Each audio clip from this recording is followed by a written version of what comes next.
ವಿಷಯವು ಏನು ತುಂಬಿಕೊಂಡಿದ್ದೆ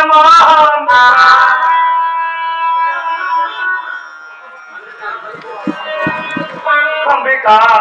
ಮಲಗುವಾಗ ಮಧ್ಯರಾತ್ರಿವರೆಗೂ ಹೇಳಿದ್ದೆನಮ್ಮ, ಅಪ್ಪ ನಾನು ಮದುಮಗಳಾಗಿ ಮದುವೆ ಮಂಟಪದಲ್ಲಿ ಕೂಡುತ್ತೇನೆ ಎಂದು ಅಂದೆ.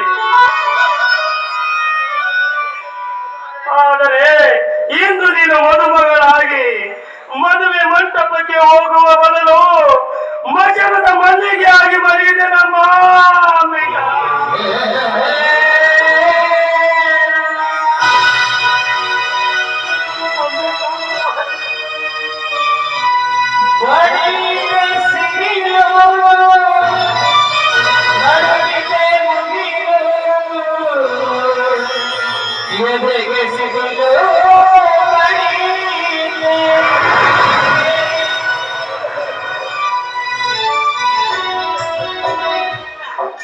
ಅಂಬಿಕಾ, ಇಂಥ ಮೋಸ ನನಗೆ ಯಾಕೆ ಮಾಡಿದೆ ಅಂಬಿಕಾ?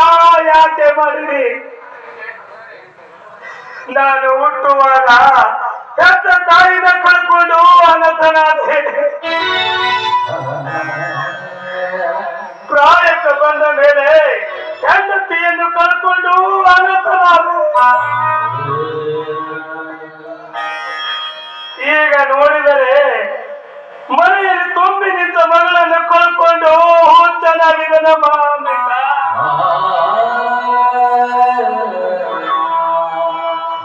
ಯಾಕಮ್ಮ ಅಂಬಿಕಾ, ಇಂಥ ಮೋಸ ನನಗೆ ಯಾಕೆ ಮಾಡಿದೆ ಅಂಬಿಕಾ?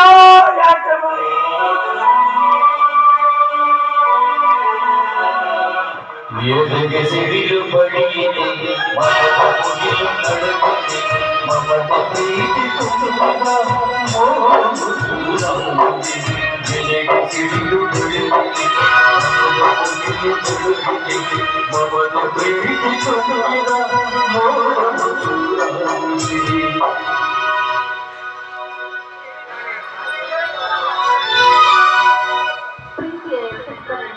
ನಿಮ್ಮ ಮುದ್ದು ಮಗಳಾದ ಅಂಬಿಕಾ ತಿಳಿಸುವುದೇನೆಂದ್ರೆ, ಹೆತ್ತ ತಾಯಿ ತೀರಿ ಹೋದ ಮೇಲೆ ನನ್ನನ್ನು ಮುದ್ದಾಗಿ ಬೆಳೆಸಿ ನನಗೆ ವಿದ್ಯಾಭ್ಯಾಸ ಕಲಿಸಿ ನನ್ನ ಒಪ್ಪಿಗೆಯಂತೆ ನನ್ನ ಪ್ರಿಯತಮನೊಂದಿಗೆ ಮದುವೆ ಮಾಡಲು ಮುಂದಾದ್ರೆ ಈ ಉಪಕಾರ ನಾನು ಯಾವತ್ತೂ ಮರೆಯಲಾರೆ.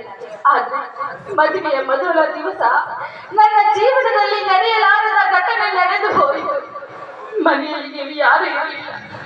ಯಾರು ಇಲ್ಲದ ಸಮಯದಲ್ಲಿ ಈ ಊರಿನ ನ್ಯಾಯಾಧೀಶರಿಸಿಕೊಂಡ ಧನರಾಜ್ ತನಿ ಮಗ ಮಹತೇಶ್ ನಮ್ಮ ಮನೆಗೆ ಬಂದು ಕಾಮದ ಕೆಟ್ಟ ವಿಚಾರದಲ್ಲಿ ಶೀಲವೆಂಬ ಹಾಲಿನಲ್ಲಿ ಕಾಮವೆಂಬ ಹುಳಿಯನ್ನು ಹಿಂಡಿದ. ಅಪವಿತ್ರವಾದ ದೇಹವನ್ನು ಮತ್ತೊಬ್ಬರಿಗೆ ಅರ್ಪಿಸುವುದು ಮಹಾಪಾಪವೆಂದು ತಿಳಿದು ಬೆಳಿಗ್ಗೆ ನಾನು ಆತ್ಮಹತ್ಯೆ ಮಾಡಿಕೊಂಡೆ. ಇದು ತಪ್ಪೆಂದು ನೀವು ಭಾವಿಸಿದರೆ ದಯವಿಟ್ಟು ನನ್ನನ್ನು ಕ್ಷಮಿಸಿ. ಇಲ್ಲಿ ನಿಮ್ಮ ಮಗಳು ಅಂಬಿಕಾ. ಅಂಬಿಕಾ,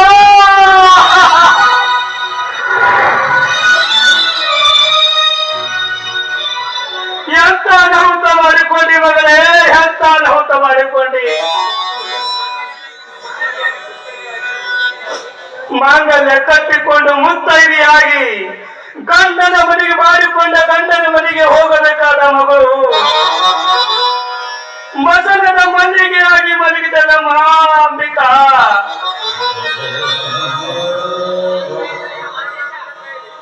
ಮಾಂಗಲ್ಯ ಕಟ್ಟಿಕೊಂಡು ಮುತ್ತೈದೆಯಾಗಿ ಗಂಡನ ಮನೆಗೆ ಹೋಗಬೇಕಾದ ಮಗಳು ಮಸನಕ್ಕೆ ಕಳಿಸಿದ್ದೇನಲ್ಲ ಮಹತೇಶ. ನಿನ್ನ ಮರಣ ನನ್ನ ಕೈಯಲ್ಲಿದೆ ಮರಣ, ನಿನ್ನನ್ನು ನಾನು ಬಿಡಲಾರೆ.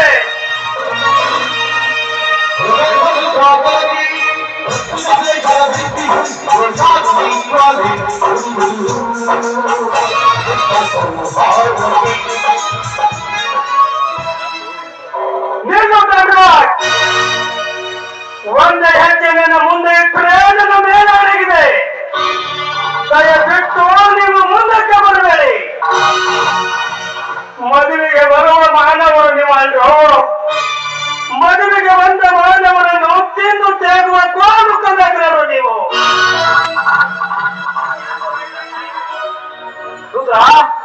ಯಾಕೋ ಏನಾಗಿದೆ ನಿನಗೆ?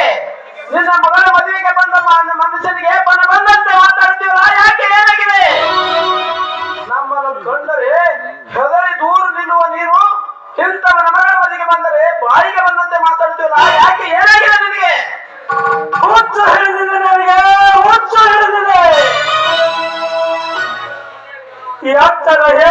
ಮನೆಯಲ್ಲಿ ಹುಚ್ಚಾಗಿ ದುಡ್ದಿದ್ದೀನಲ್ಲ, ಕಿತ್ತು ತಳಲಾರದೆ ಹುಚ್ಚು ಹಿಡಿದಿದೆ. ರುದ್ರಣ್ಣ, ಏನ್ ಮಾತಾಡ್ತಿದ್ದೀನಿ ನೀನು? ನೀನ್ ಆಡುವ ಮಾತು ನನ್ಗೆ ಯಾರು ಅರ್ಥನೇ ಆಗ್ತಾ ಇಲ್ಲ. ರುದ್ರಣ್ಣ, ನಮ್ಮನ್ನು ಕಂಡರೆ ಗೌರವದಿಂದ ಕಾಣೋ ನೀನು ಇನ್ನೇಕೋ ಏಕವಚನದಲ್ಲಿ ಮಾತನಾಡ್ತಾ ಇದೀಯಾ? ಅಲ್ಲೋ, ಇದು ನಿನ್ನ ಮಗಳ ಮದುವೆಯಲ್ವೇ? ಮದುವೆ ಎಂಬ 3 ಅಕ್ಷರ ಮುಗಿದು ಹೋಗಿದೆ ತಾಯಿ, ಮುಗಿದು ಹೋಗಿದೆ. ನಿನಗೆ ಮದುಮಗಳಾಗಿ ನನ್ನ ಮಗಳು, ನಿನ್ನ ಮಗಳು ಏನಾಗಿದೆ? ನಿನ್ನ ಮಗಳಿಗೆ ಆತ್ಮಹತ್ಯೆ ಮಾಡಿಕೊಂಡಿದ್ದಾಳೆ ದಣಿ, ಆತ್ಮಹತ್ಯೆ ಮಾಡಿಕೊಂಡಿದ್ದಾಳೆ.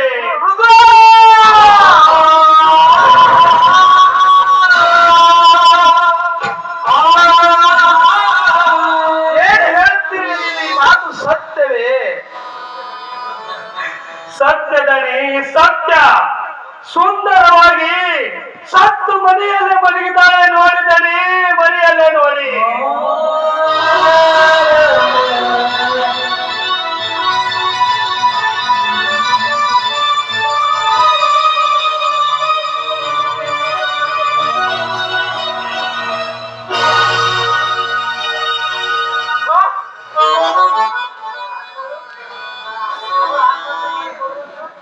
ರುದ್ರ, ನಿನ್ನ ಮಗಳು ಆತ್ಮಹತ್ಯೆ ಮಾಡಿಕೊಳ್ಳುವಂತಹ ಶಾಪತ್ತಾದ್ರೆ ಏನು ಬಂದಿತ್ತಪ್ಪ? ಯಾವ ಕಾರಣಕ್ಕಾಗಿ, ಯಾವ ಆಪತ್ತಿಗಾಗಿ ನಿನ್ನ ಮಗಳನ್ನು ಆತ್ಮಹತ್ಯೆಕೊಂಡಳು? ಹೇಳುದ್ರ, ಹೇಳು. ಆಪತ್ತು, ಅವಮಾನ, ಅಪಮಾನ ಎಂದು ತಂದುಕೊಂಡವಳಲ್ಲ ನನ್ನ ಮಗಳು. ಅವಮಾನ ಮಾಡಿ ಅಪಮಾನಗೊಳಿಸಿ ಆಪತ್ತು ತಂದು ಒದಗಿಸಿ ಅವಳ ಮೇಲೆ ಅತ್ಯಾಚಾರ ಮಾಡಿದ. ಹೇಳು ರುದ್ರಣ್ಣ, ಅವನು ಯಾರು ಅಂತ ಹೇಳು.